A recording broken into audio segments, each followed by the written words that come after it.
ಮಣ್ಣು. ಈ ಜಗತ್ತಿನಲ್ಲಿ ಏನೇ ಕ್ರೈಮ್ ಆಗಲಿ ಅದರ ಹಿಂದಿರೋದು ಈ ಮೂರೇ ಕಾರಣ.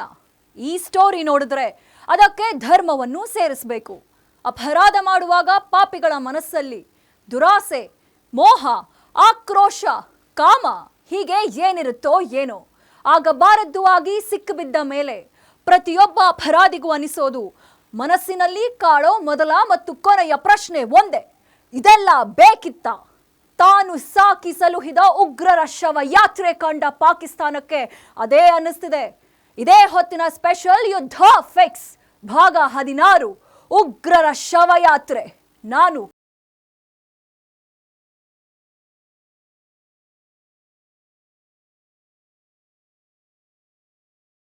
ನಂಬರ್ 1, ಸುಳ್ಳು ಹೇಳೋದ್ರಲ್ಲಿ ಪಾಕಿಸ್ತಾನಕ್ಕೆ ಸರಿಸಾಟಿನೇ ಇಲ್ಲ. ನಮಗೂ ಉಗ್ರರಿಗೂ ಸಂಬಂಧನೇ ಇಲ್ಲ. ನಮ್ಮ ದೇಶದಲ್ಲಿ ಉಗ್ರರ ನೆಲೆಗಳೂ ಇಲ್ಲ ಅಂತ ಬುರುಡೆ ಬಿಟ್ಟಿದ್ದು. ಭಾರತದ ಪ್ರತಿಕಾರಕ್ಕೆ ಬಲಿಯಾದ ಉಗ್ರರ ಹೆಣಗಳನ್ನ ಬಾಚಿಕೊಳ್ತಿದೆ. ನೆಲಕ್ಕುರುಳುತ್ತಿರುವ ಭಯೋತ್ಪಾದಕರ ತಲೆಗಳನ್ನ ಆಯ್ದುಕೊಳ್ತಿದೆ. ಭಾರತದ ದಾಳಿಗೆ ಸತ್ತ ಉಗ್ರ ಕ್ರಿಮಿಗಳಿಗೆ ಸರ್ಕಾರಿ ಗೌರವಗಳೊಂದಿಗೆ ಅಂತ್ಯಕ್ರಿಯೆ ಮಾಡಿ ಜಗತ್ತಿನ ಮುಂದೆ ಬೆತ್ತಲಾಗಿದೆ. ಹಾಗಾದ್ರೆ ಆಪರೇಷನ್ ಸಿಂಧೂರ್ ಸೈಲೆಂಟ್ ಆಗಿ ನಡೀತಾ ಇದೆಯಾ? ಉಗ್ರರ ಹಿಟ್ ಲಿಸ್ಟ್ ಹಿಡಿದು ಬೇಟೆಯಾಡ್ತಿದ್ಯಾ ಭಾರತ? ಉಗ್ರರ ಶವ ಯಾತ್ರೆಗೆ ಪಾಕ್ ನಡುಗಿದ್ ಹೇಗೆ ಅಂತ ತೋರಿಸ್ತೀವಿ.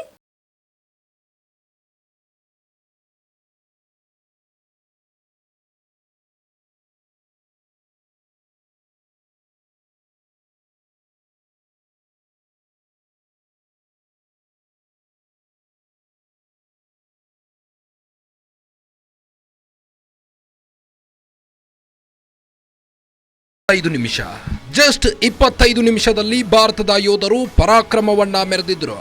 ಉಗ್ರರ ಸ್ವರ್ಗ ತಾಣ ಪಾಕಿಸ್ತಾನದೊಳಗೆ ನುಗ್ಗಿ ಹೊಡೆದಿದ್ರು. ಅಮಾಯಕರ ರಕ್ತ ಕುಡಿಯುತ್ತಿದ್ದ ರಕ್ತ ಪಿಪಾಸುಗಳ ನೆತ್ತರು ಹರಿಸಿದ್ರು. ಪಹಲ್ಗಾಮ್ ನರಮೇಧಕ್ಕೆ ಪ್ರತೀಕಾರ ತೀರಿಸಿಕೊಂಡಿದ್ರು. India will identify, track and punish every terrorist.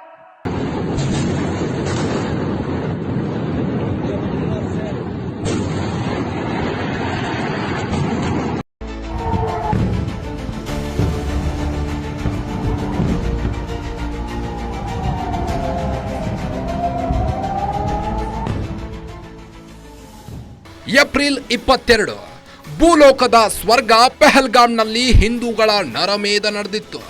ಪಾಕಿಸ್ತಾನದಿಂದ ನುಗ್ಗಿದ 4 ಉಗ್ರರು ಅಟ್ಟಹಾಸವನ್ನ ಮೆರೆದಿದ್ರು. ಧರ್ಮ ಯಾವುದು ಅಂತ ಕೇಳಿ ಹಿಂದೂಗಳಿಗೆ ಗುಂಡೇಟು ಹೊಡೆದಿದ್ರು. ಪಹಲ್ಗಾಮ್ಗೆ ಬಂದಿದ್ದ 26 ಪ್ರವಾಸಿಗರನ್ನ ಕೊಂದು ಕ್ರೌರ್ಯತ್ವ ಮೆರೆದಿದ್ರು. ಇದು ಭಾರತೀಯರ ರಕ್ತ ಕುದಿಯುವಂತೆ ಮಾಡಿತ್ತು. ಇಡೀ ದೇಶದ ಜನರಿಂದ ಪ್ರತೀಕಾರದ ಕೂಗು ಕೇಳಿ ಬಂದಿತ್ತು. ಪ್ರಧಾನಿ ಮೋದಿ ಕೂಡ ನುಗ್ಗಿ ಹೊಡಿತೀವಿ, ಭೂಮಿಯ ಯಾವುದೇ ತುದಿಯಲ್ಲಿದ್ರೂ ಹುಡುಕಿ ಹೊಡಿತೀವಿ ಅಂತ ಶಪಥ ಮಾಡಿದ್ರು.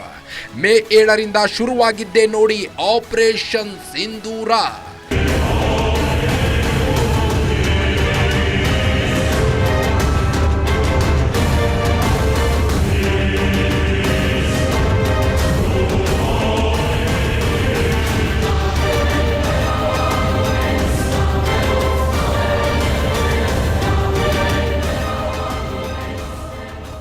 ಮೇ 7ನೇ ತಾರೀಕು ಭಾರತ ಆಪರೇಷನ್ ಸಿಂಧೂರ ಸ್ಟಾರ್ಟ್ ಮಾಡಿತ್ತು.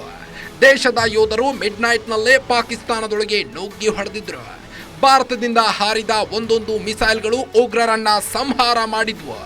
ಏಕಕಾಲಕ್ಕೆ 9 ಕಡೆ ಭಾರತದ ಯೋಧರು ದಾಳಿ ನಡೆಸಿ ಉಗ್ರರ ನೆಲೆಗಳನ್ನ ಧ್ವಂಸ ಮಾಡಿದ್ರು.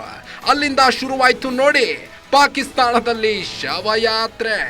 ಇನ್ನೂ ನಿಂತಿಲ್ಲ, ನಿಲ್ಲೋದೂ ಇಲ್ಲ. ಭಾರತವನ್ನ ಕೆಣಕಿದ್ರೆ ಏನಾಗುತ್ತೆ, ಪ್ರಧಾನಿ ಮೋದಿಗೆ ಹೇಳಿದ್ರೆ ಏನಾಗುತ್ತೆ ಅಂತ ಪಾಕಿಸ್ತಾನಕ್ಕೆ ಈಗ ಗೊತ್ತಾಗಿದೆ. ಭಾರತದ ಯೋಧರ ವಿಜಯ ಯಾತ್ರೆ, ಪಾಕ್ನಲ್ಲಿ ಶವಯಾತ್ರೆ. ಉರುಳುತ್ತಿವೆ ಉಗ್ರರ ತಲೆಗಳು, ಬಾಚಿಕೊಳ್ತಿದೆ ಪಾಪಿ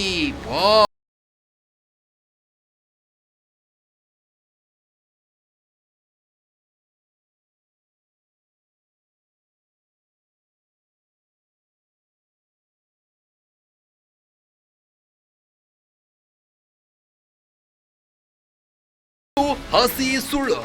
ನಮಗೂ ಉಗ್ರರಿಗೂ ಸಂಬಂಧನೇ ಇಲ್ಲ. ನಮ್ಮ ದೇಶದಲ್ಲಿ ಉಗ್ರರ ನೆಲೆಗಳಿಲ್ಲ. ಭಯೋತ್ಪಾದಕರ ನೆರಳು ಕೂಡ ನಮ್ಮ ದೇಶದಲ್ಲಿ ಸುಳಿದಾಡಲ್ಲ ಅಂತ ಪಾಕ್ ಬೊಗಳೆ ಬಿಟ್ಟಿತ್ತು. ಸುಳ್ಳು ಮೇಲೆ ಸುಳ್ಳು ಹೇಳಿದ್ದು. ಪಾಕ್ ಪ್ರಧಾನಿ ಶಹಬಾಜ್ ಶರೀಫ್ ನ್ಯಾಲಿಗೆಯಂತೂ ಸುಳ್ಳು ಬಿಟ್ರೆ ಇನ್ನೇನು ಹೇಳಿದ್ದು ಇಲ್ವೇ ಇಲ್ಲ. ಬಾಯ್ ಬಿಟ್ರೆ ಸಾಕು ಬರೀ ಸುಳ್ಳು, ಬರೀ ಡೌಗಳು. ಯಥಾ ರಾಜ ತಥಾ ಪ್ರಜಾ ಅಂತಾರಲ್ಲ ಹಾಗೆ. ಪ್ರಧಾನಿ ನೆಟ್ಟಗಿದ್ರೆ ಅಲ್ವಾ ದೇಶನೂ ನೆಟ್ಟಗಿರುವುದು.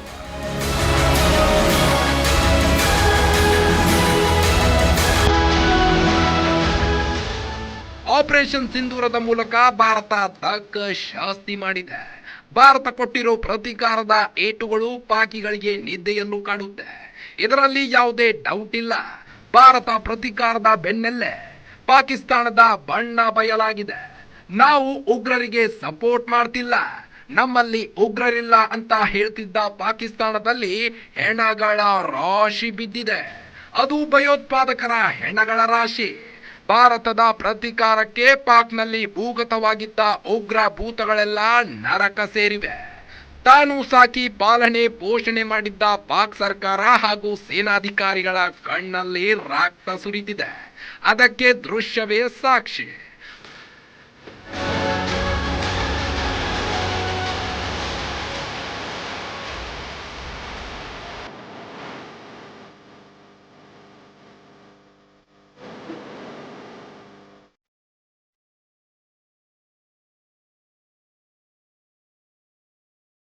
ಪಾಕಿಸ್ತಾನ್ ಉಗ್ರರ ಪಾಲಿಗೆ ಸ್ವರ್ಗ ತಾಣ ಅನ್ನೋದಕ್ಕೆ ಇದಕ್ಕಿಂತ ಸಾಕ್ಷಿ ಬೇಕಾ? ಅಂತ್ಯಕ್ರಿಯೆಗೆ ರಾಜಕಾರಣಿಗಳು, ಸೇನಾಧಿಕಾರಿಗಳು, ಪೊಲೀಸ್ ಅಧಿಕಾರಿಗಳೆಲ್ಲ ಭಾಗಿಯಾಗಿದ್ದಾರೆ. ಶವ ಪೆಟ್ಟಿಗೆ ಮೇಲೆ ಪಾಕ್ ಧ್ವಜವನ್ನ ಹೊದಿಸಲಾಗಿದೆ. ಸರ್ಕಾರಿ ಗೌರವಗಳೊಂದಿಗೆ ಅಂತ್ಯಕ್ರಿಯೆಯನ್ನ ನಡೆಸಲಾಗಿದೆ. ಅದಕ್ಕೂ ಮುಂಚೆ ಶವಗಳ ಮುಂದೆ ಶೋಕಾಚರಣೆಯನ್ನ ಮಾಡಲಾಗಿದೆ. ಸತ್ತವರ ಆತ್ಮಕ್ಕೆ ಶಾಂತಿ ಸಿಗಲಿ ಅಂತ ಪ್ರಾರ್ಥನೆ ಸಲ್ಲಿಸಿದ್ದಾರೆ. ಅಂದಾಗೆ ಶವಪೆಟ್ಟಿಗೆ ಒಳಗಿರೋ ಹೆಣಗಳು ಯಾರದ್ದು ಅಂದ್ಕೊಂಡ್ರಿ? ಯುದ್ಧದಲ್ಲಿ ಸೋತ ಸೈನಿಕರದ್ದಲ್ಲ, ಭಾರತದ ದಾಳಿಗೆ ಬಲಿಯಾದ ಭಯೋತ್ಪಾದಕರದ್ದು.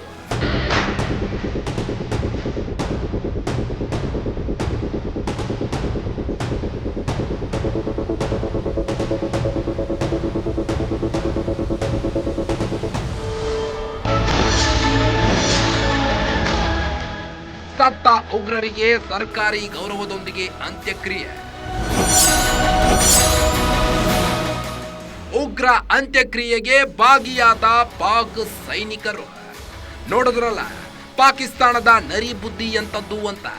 ಪ್ರಪಂಚದಲ್ಲಿ ಪಾಕಿಸ್ತಾನಕ್ಕಿಂತ ನೀಚ ದೇಶ ಮತ್ತೊಂದಿಲ್ಲ. ನೋಡಿ, ಯುದ್ಧದಲ್ಲಿ ಸತ್ತ ಯೋಧರಿಗೆ ಸರ್ಕಾರಿ ಗೌರವದೊಂದಿಗೆ ಅಂತ್ಯಕ್ರಿಯೆ ಮಾಡೋದು ಸಾಮಾನ್ಯ. ಆದರೆ ಇಂಡಿಯಾದ ದಾಳಿಗೆ ನೆಗೆದು ಬಿದ್ದ ಉಗ್ರರಿಗೂ ಪಾಕಿಸ್ತಾನ್ ಸರ್ಕಾರಿ ಗೌರವದೊಂದಿಗೆ ಅಂತ್ಯ ಸಂಸ್ಕಾರ ಮಾಡಿದೆ. ಸರ್ಕಾರವೇ ಮುಂದೆ ನಿಂತು ಎಲ್ಲಾ ವ್ಯವಸ್ಥೆಯನ್ನ ಮಾಡಿದೆ. ಉಗ್ರರ ಅಂತ್ಯಕ್ರಿಯೆಗೆ ರಾಜಕಾರಣಿಗಳು, ಸೇನಾಧಿಕಾರಿಗಳು, ಪೊಲೀಸ್ ಅಧಿಕಾರಿಗಳು ಭಾಗಿಯಾಗಿ ಸಂತಾಪ ಸೂಚಿಸಿದ್ದಾರೆ. ಇದನ್ನ ವಿದೇಶಾಂಗ ಕಾರ್ಯದರ್ಶಿ ವಿಕ್ರಮ್ ಮಿಶ್ರಿ ಫೋಟೋಗಳನ್ನ ಬಿಡುಗಡೆ ಮಾಡಿ ಪಾಕ್ ಕಳ್ಳಾಟವನ್ನ ಬಯಲು ಮಾಡಿದ್ರು.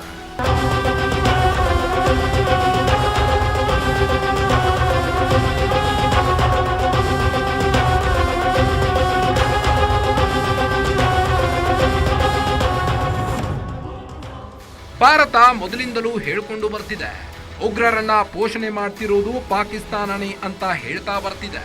ಭಾರತ ಹೇಳಿದ್ದು ಸುಳ್ಳಾಗಲಿಲ್ಲ, ಇಟ್ಟ ಗುರಿನೂ ತಪ್ಪಲಿಲ್ಲ.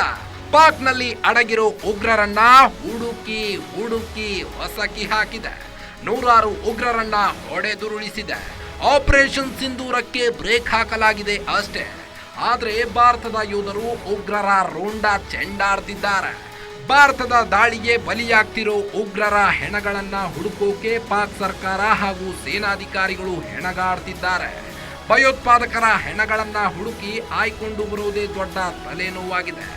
ಒಂದೇ ಮಾತಲ್ಲಿ ಹೇಳಬೇಕಂದ್ರೆ ಪಾಕಿಸ್ತಾನ್ನಲ್ಲಿ ಉಗ್ರರ ಶವಯಾತ್ರೆ ನಡೀತಿದೆ. ತಿನ್ನೋಕೆ ಗತಿಯಿಲ್ಲ, ಉಗ್ರ ಮಸೂದ್ ಅಜರ್ಗೆ ಪರಿಹಾರ. ಮಸೂದ್ ಫ್ಯಾಮಿಲಿ ಮಟ್ಯಾಶ್, ತಲೆಗೆ 1 ಕೋಟಿ. IMFನಿಂದ ಸಾಲ, ಉಗ್ರ ಮಸೂದ್ ಅಜರ್ಗೆ 14 ಕೋಟಿ. ಮೊದಲೇ ಪಾಕಿಸ್ತಾನ ಭಿಕಾರಿಯಾಗಿದೆ, ಭಿಕ್ಷೆ ಬೇಡ್ಕೊಂಡು ತಿಂತಿದೆ. ಅನ್ನಕ್ಕೂ ಕಾಸಿಲ್ಲ, ಕುಡಿಯೋಕ್ಕೂ ನೀರಿಲ್ಲ. ದೇಶದ ಜನರು ಮಾತ್ರ ಯಾಕಾದ್ರೂ ಈ ದೇಶದಲ್ಲಿ ಹುಟ್ಬಿಟ್ವೋ ಅಂತ ನರಳಾಡ್ತಿದ್ದಾರೆ. ಒಂದೊತ್ತಿಗೂ ಅನ್ನ ಸಿಗದೆ ಸಾಯ್ತಿದ್ದಾರೆ. ದೇಶದ ಪರಿಸ್ಥಿತಿ ಹದಗೆಟ್ಟು 16 ಆಗಿದ್ರೂ ಶೋಕಿ ಮಾತ್ರ ಬಿಟ್ಟಿಲ್ಲ. ಶಹಬಾಜ್ ಶರೀಫ್ಗೆ ಉಗ್ರರ ಮೇಲಿರೋ ಕಾಳಜಿ ಮಾತ್ರ ಕಮ್ಮಿಯಾಗಿಲ್ಲ. ದೇಶ ನಡೆಸೋಕೆ ಅಂತ ಕಂಡವರ ಬಳಿ ಸಾಲ ಮಾಡೋದು, ಅದನ್ನ ಉಗ್ರರ ಪೋಷಣೆಗೆ, ಭಯೋತ್ಪಾದಕರ ಉಗ್ರ ಚಟುವಟಿಕೆಗೆ ನೀಡ್ತಿದೆ. ಅದೀಗ ಮತ್ತೊಮ್ಮೆ ಸಾಬೀತಾಗಿದೆ. ಮೋಸ್ಟ್ ವಾಂಟೆಡ್ ಉಗ್ರ ಜೈಷ್ ಎ ಮೊಹಮ್ಮದ್ ಸಂಘಟನೆ ಮುಖ್ಯಸ್ಥ ಮಸೂದ್ ಅಜರ್ಗೆ 14 ಕೋಟಿ ನೀಡಿದೆ.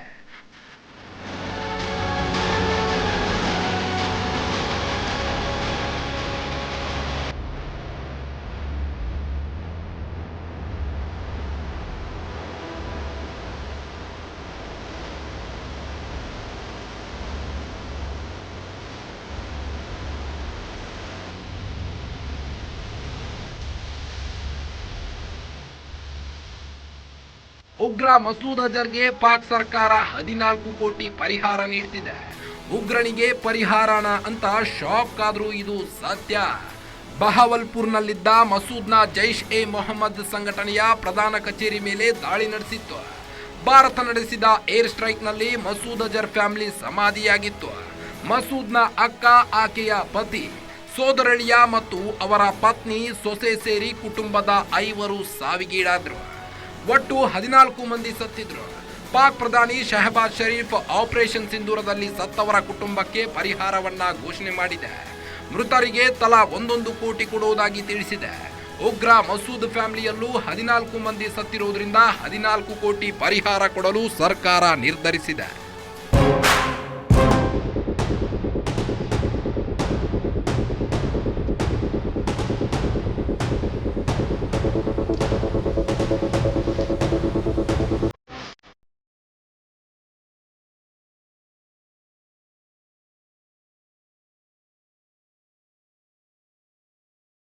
ಮೂವರು ಮೋಸ್ಟ್ ವಾಂಟೆಡ್ ಉಗ್ರರು ಬೆಚ್ಚಿ ಬಿದ್ದಿದ್ದಾರೆ. ರಾಜಾರೋಷವಾಗಿ ಓಡಾಡ್ತಿದ್ದ ಆ ನರ ರಾಕ್ಷಸರು ಭೂಗತರಾಗಿದ್ದಾರೆ. ಭಾರತದಲ್ಲಿ ದುಷ್ಕೃತ್ಯಗಳನ್ನ ನಡೆಸಿ ನೆತ್ತರಿನ ಕೋಡಿ ಹರಿಸಿದವರಿಗೆ ಈಗ ನಡುಕ ಶುರುವಾಗಿದೆ.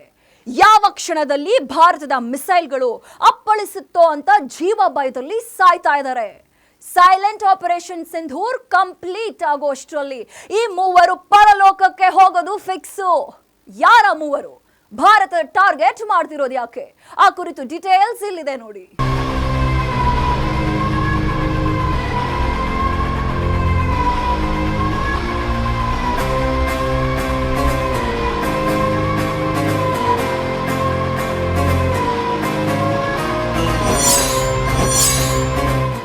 ಭಾರತಕ್ಕೆ ಬೇಕಿರೋ ಮೋಸ್ಟ್ ವಾಂಟೆಡ್ ಉಗ್ರ. ಸಂಸತ್ ಪುಲ್ವಾಮಾ ದಾಳಿಯ ಮಾಸ್ಟರ್ ಮೈಂಡ್. ಭಾರತದ ದಾಳಿಗೆ ಮಸೂದ್ ಅಜರ್ ಜಸ್ಟ್ ಮಿಸ್. ಮೌಲಾನಾ ಮಸೂದ್ ಅಜರ್ ಭಾರತಕ್ಕೆ ಬೇಕಿರೋ ಮೋಸ್ಟ್ ವಾಂಟೆಡ್ ಉಗ್ರ. ಜೈಷ್ ಎ ಮೊಹಮ್ಮದ್ ಸಂಘಟನೆ ಮುಖ್ಯಸ್ಥ. ಮೇ 7ನೇ ತಾರೀಕು ಮಸೂದ್ ಅಜರ್ ಹಣೆ ಬರಹ ಚೆನ್ನಾಗಿತ್ತು. 14 ಮಂದಿಯನ್ನ ಕಳೆದುಕೊಂಡ ಮಸೂದ್ ಹಣೆಯಲ್ಲಿ ಸಾವು ಅನ್ನೋದು ಬರ್ದಿರಲಿಲ್ಲ, ಜಸ್ಟ್ ಮಿಸ್ ಆಗಿದ್ದ. ಶಹಬಾಜ್ ಸರ್ಕಾರ ಹಾಗೂ ಪಾಕ್ ಸೇನೆ ಏನಾದರೂ ಸೇಫ್ ಮಾಡಿರಲಿಲ್ಲ ಅಂದ್ರೆ ಮಸೂದ್ ಅಜರ್ ಸತ್ತು ನರಕ ಸೇರ್ತಿದ್ದ. ಜೈಷ್ ಎ ಮೊಹಮ್ಮದ್ ಸಂಘಟನೆ ವಿರುದ್ಧ ಭಾರತ ಸೇಡು ತೀರಿಸಿಕೊಂಡಿದ್ದಾಗಿತ್ತು.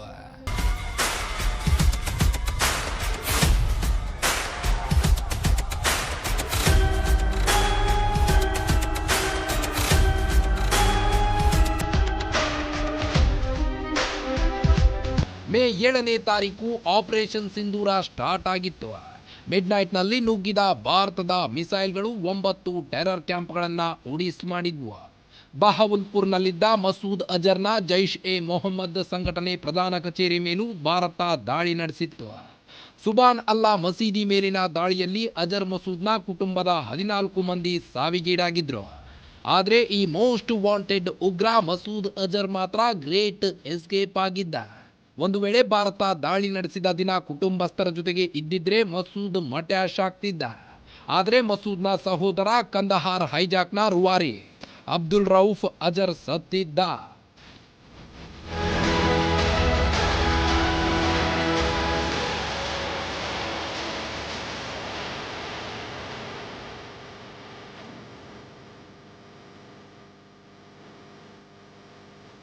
ಪಹಲ್ಗಾಮ್ ದಾಳಿ ನಡೆದಾಗಲೇ ಪಾಕ್ ಸರ್ಕಾರ ಹಾಗೂ ಸೇನೆ ಎಚ್ಚೆತ್ತುಕೊಂಡಿತ್ತು. ಇದಕ್ಕೆ ಭಾರತ ಪ್ರತೀಕಾರ ತೀರಿಸಿಕೊಳ್ಳುತ್ತೆ ಅಂತ ಗೊತ್ತಿತ್ತು. ಅದಕ್ಕೆ ಏನ್ ಮಾಡ್ತಾರೆ ಅಂದ್ರೆ ಉಗ್ರ ಸಂಘಟನೆಗಳ ಮುಖ್ಯಸ್ಥರನ್ನ ಸೇಫ್ ಜಾಗಕ್ಕೆ ಶಿಫ್ಟ್ ಮಾಡಿದ್ರು. ಅದರಲ್ಲಿ ಮಸೂದ್ ಅಜರ್ ಕೂಡ ಒಬ್ಬನಾಗಿದ್ದ. ಮಸೂದ್ ಅಜರ್ ಉಳ್ಕೊಂಡಿದ್ದ ಮನೆಗೆ ಟೈಟ್ ಸೆಕ್ಯೂರಿಟಿ ಕೂಡ ಹಾಕಿದ್ರು. ಒಂದು ನರಪಿಳ್ಳೇನು ಒಳಗೆ ಸುಳಿಯದಂತೆ ಬಿಗಿ ಭದ್ರತೆ ಮಾಡಲಾಗಿತ್ತು. ಅದೇನನ್ನಿಸ್ತೋ ಅದೇನ್ ಕಥೇನೋ, ಇಲ್ಲಿ ಇದ್ದಷ್ಟು ಡೇಂಜರ್ ಅಂತ ಬೇರೆ ಕಡೆಗೆ ಶಿಫ್ಟ್ ಮಾಡಿದ್ರು. ಒಂದು ದಿನ ಹೆಚ್ಚು ಕಮ್ಮಿಯಾಗಿದ್ರು.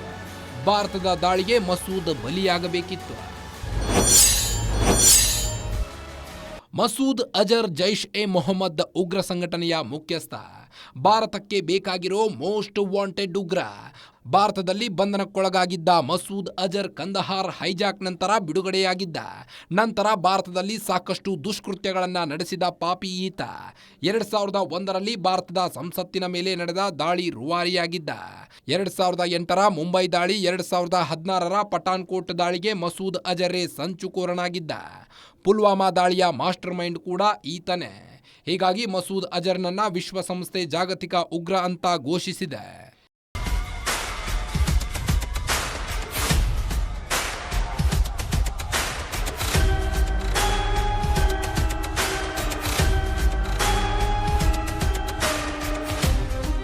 ಎರಡ್ 2001ರ ಸಂಸತ್ತಿನ ದಾಳಿ, 2008ರ ಮುಂಬೈ ದಾಳಿ, 2016ರ ಪಠಾನ್ಕೋಟ್ ದಾಳಿ ಮತ್ತು 2019ರ ಪುಲ್ವಾಮಾ ದಾಳಿ ಸೇರಿದಂತೆ ಭಾರತದಲ್ಲಿ ನಡೆದ ಹಲವು ಭಯೋತ್ಪಾದಕ ದಾಳಿಗಳಿಗೆ ಮಸೂದ್ ಅಜರ್ ಮಾಸ್ಟರ್ ಮೈಂಡ್.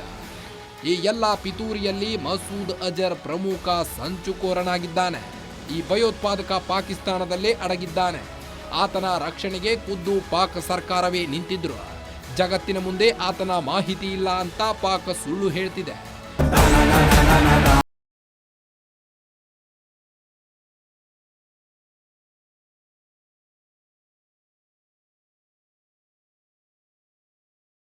(11 ಮುಂಬೈ ದಾಳಿಯ ಮಾಸ್ಟರ್ ಮೈಂಡ್.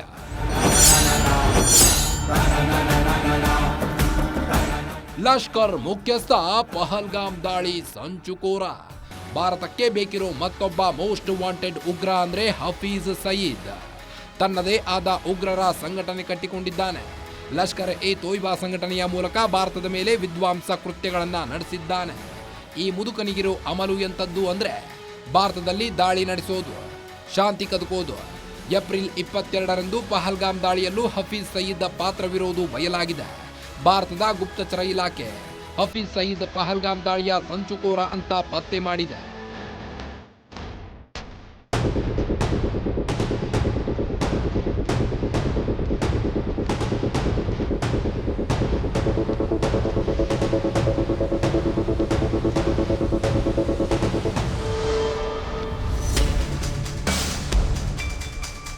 ಲಷ್ಕರ್ ಮುಖ್ಯಸ್ಥನಾಗಿರೋ ಹಫೀಜ್ ಪಾಕ್ನ ಲಾಹೋರ್ನಲ್ಲಿ ಐಷಾರಾಮಿ ಜೀವನವನ್ನ ನಡೆಸುತ್ತಿದ್ದಾನೆ. ಪಾಕ್ ಸರ್ಕಾರವೇ ಈತನಿಗೆ ಬೇಕಾಗಿರೋ ಎಲ್ಲಾ ಸವಲತ್ತುಗಳನ್ನ ನೀಡುತ್ತಿದೆ. 7 ಸುತ್ತಿನ ಕೋಟೆ ಕಟ್ಟಿಕೊಂಡು ಬಿಗಿ ಭದ್ರತೆಯಲ್ಲಿ ಆರಾಮವಾಗಿದ್ದಾನೆ. ಹಫೀಜ್ ಸಯೀದ್ನನ್ನು ಹೆಡೆಮುರಿ ಕಟ್ಟಬೇಕು ಅಂತ ಭಾರತ ಪ್ರಯತ್ನ ಮಾಡ್ತಾನೆ ಇದೆ. ಜಸ್ಟ್ ಮಿಸ್ನಲ್ಲಿ ಪಾರಾಗ್ತಿದ್ದಾನೆ ಅಷ್ಟೇ. ಯಾಕಂದ್ರೆ ಲಷ್ಕರ್ ಮುಖ್ಯಸ್ಥ ಹಫೀಜ್ ಸಯೀದ್ ಭಾರತದಲ್ಲಿ ನಡೆಸಿದ ನರಮೇಧಗಳು ಒಂದೊಂದಲ್ಲ, ಇಡೀ ಭಾರತವೇ ಬೆಚ್ಚಿ ಬೀಳಿಸಿದ್ದು. 26/11 ಮುಂಬೈ ದಾಳಿ,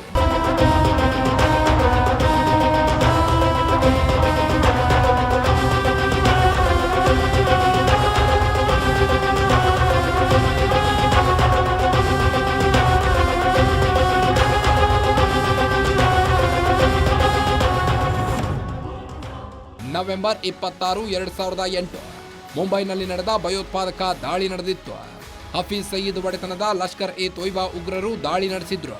ಸತತ 3 ದಿನಗಳ ಕಾಲ ಮುಂಬೈ ಮಹಾನಗರಿಯ ಪ್ರದೇಶಗಳಲ್ಲಿ ಜನರ ಮಾರಣ ಹೋಮ ನಡೆಸಿದ್ರು. Taj hotel, Oberoi hotel, Leopold cafe, Nariman house, Chhatrapati Shivaji railway terminal ಸೇರಿದಂತೆ ಮನ ಬಂದ ಕಡೆ ಬಂದೂಕು ಮತ್ತು ಬಾಂಬ್ ದಾಳಿ ನಡೆಸಿದ್ರು. ಈ ಕೃತ್ಯಗಳಿಗೆ ಪಾಕಿಸ್ತಾನದಲ್ಲಿ ಕೂತು ಸ್ಕೆಚ್ ಹಾಕಿದ್ದು ಹಫೀಜ್ ಸಯೀದ್. ಆಗಿನಿಂದಲೂ ಹಫೀಜ್ ಸಯೀದ್ಗೆ ಭಾರತ ಟಾರ್ಗೆಟ್ ಫಿಕ್ಸ್ ಮಾಡಿದೆ. ಸದ್ಯದಲ್ಲೇ ಹಫೀಜ್ನ ಪರಲೋಕಕ್ಕೆ ಕಳಿಸಲಿದೆ.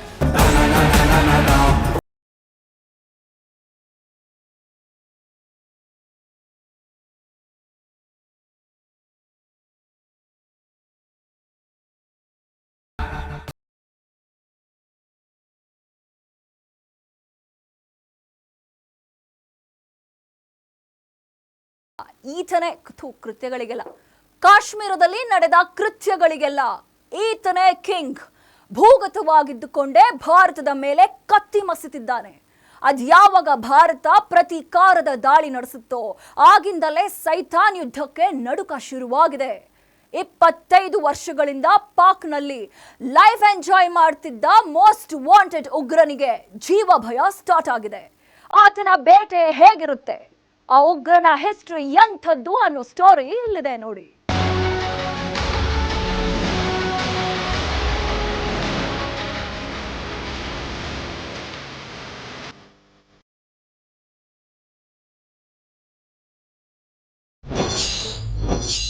ಭಾರತದ ಮುಂದಿನ ಟಾರ್ಗೆಟ್ ಸೈತಾನ್ ಸೈಯದ್. ಕಣಿವೆ ರಾಜ್ಯದಲ್ಲಿ ನೆತ್ತರಿನೋ ಕುಳಿ ನಡೆಸಿದ ರಾಕ್ಷಸ. ಭಾರತದ ಏರ್ ಸ್ಟ್ರೈಕ್ನಿಂದಾಗಿ ಕಾಶ್ಮೀರದಲ್ಲಿ ಭಯೋತ್ಪಾದನೆ ಹರಡುತ್ತಿದ್ದ ಮತ್ತೊಂದು ಸಂಘಟನೆ ಹಿಜ್ಬುಲ್ಲಾ ಮುಜಾಹಿದ್ದೀನ್ ದುರ್ಬಲಗೊಂಡಿದೆ. ಹಿಜ್ಬುಲ್ಲಾ ಮುಜಾಹಿದ್ದೀನ್ ನೆಲೆಗಳಾದ ಕೋಟ್ಲಿ, ಮೆಹಮಾನ್, ಜೋಯಾ ಮತ್ತು ರಹೀಲ್ ಶಾಹಿದ್ ಕ್ಯಾಂಪ್ ಧ್ವಂಸವಾಗಿವೆ. ವಿಶೇಷ ಏನಂದ್ರೆ ಹೆಚ್ಚಿನ ಹಿಜ್ಬುಲ್ಲಾ ಉಗ್ರ ಶಿಬಿರಗಳು LOCಯಿಂದ 10 ರಿಂದ 15 ಕಿಲೋಮೀಟರ್ ದೂರದಲ್ಲಿದ್ದವು. ಭಾರತ ಕೊಟ್ಟ ಪೆಟ್ಟಿನಿಂದಾಗಿ ಜಾಗತಿಕ ಉಗ್ರ ಸೈಯದ್ ಸಲಾಹುದ್ದೀನ್ ಕಟ್ಟಿದ ಹಿಜ್ಬುಲ್ಲಾ ಮುಜಾಹಿದ್ದೀನ್ ಸಂಘಟನೆ ಛಿದ್ರವಾಗಿದೆ.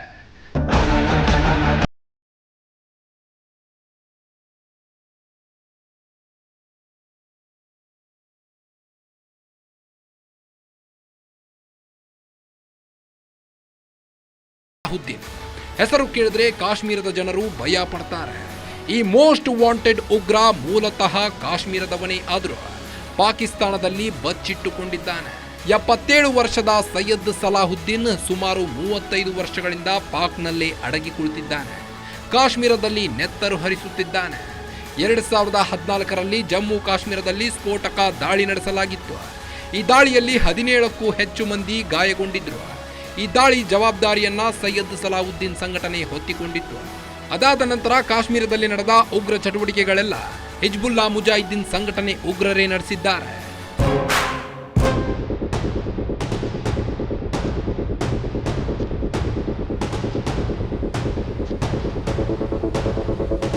ಸೈಯದ್ ಸಲಾಹುದ್ದೀನ್ ಭಯೋತ್ಪಾದನೆಗೆ ಎಂಟ್ರಿ ಕೊಡೋಕ್ಕೂ ಮುಂಚೆ ರಾಜಕಾರಣಿಯಾಗೋಕೆ ಹೊರಟಿದ್ದ.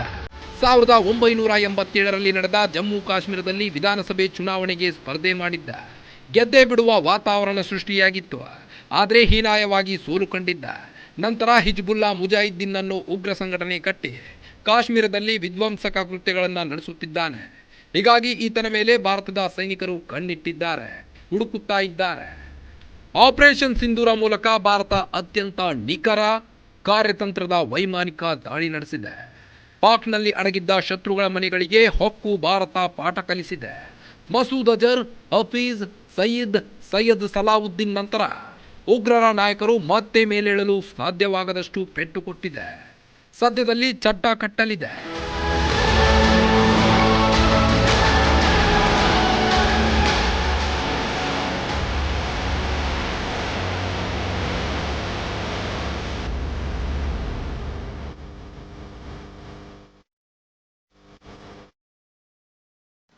ಭಾರತ ಮುಂದಿಟ್ಟ ಹೆಜ್ಜೆನ ಹಿಂದಿಡಲ್ಲ. ಅದು ಭಾರತದ ಸೈನಿಕರ ಸಂಸ್ಕೃತಿಯಲ್ಲೇ ಇಲ್ಲ. ಪಹಲ್ಗಾಮ್ ದಾಳಿಗೆ ಪ್ರತೀಕಾರ ತೀರಿಸಿಕೊಂಡಿರಬಹುದು, ಆದ್ರೆ ಉಳಿದ ಕ್ರಿಮಿಗಳನ್ನ ಹೊಸಕಿ ಹಾಕೋವರೆಗೂ ಭಾರತಕ್ಕೆ ನೆಮ್ಮದಿ ಇಲ್ಲ. ಸದ್ಯ ಜೀವ ಭಯದಲ್ಲಿರೋ ಉಗ್ರರು ಇದೆಲ್ಲ ಬೇಕಿತ್ತ ಅಂತಿದ್ದಾರೆ. ಇದು ಹೊತ್ತಿನ ಸ್ಪೆಷಲ್. ನೀವು ನೋಡ್ತಾ ಇದ್ದೀರಾ ಗ್ಯಾರಂಟಿ ನ್ಯೂಸ್. ಸುದ್ದಿ ಖಚಿತ, ನ್ಯಾಯ ನಿಶ್ಚಿತ.